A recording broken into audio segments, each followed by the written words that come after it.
seorang ayah dan ibu yang dibiarkan oleh anaknya di masa tua, maka ayah ibu kita itu akan mudah berpenyakit. Sering-seringlah ajak mereka berbicara, sering-seringlah mereka ajak duduk bersama, sering-seringlah ajak ayah ibu kita itu, walaupun pembahasannya berulang-ulang dengan hal yang sama.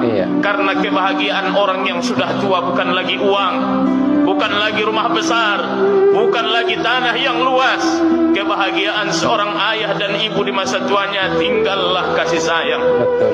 Kenapa seorang ayah dan ibu di masa tua begitu mudah air matanya keluar? Demi Allah, kalau orang semakin tua umurnya, semakin tua usianya, tidak ada lagi yang ia harapkan dalam hidupnya kecuali kasih sayang dari anak-anaknya. Saudara yang dimuliakan oleh Allah, mungkin kita terlalu jarang membahagiakan ayah ibu kita hari ini.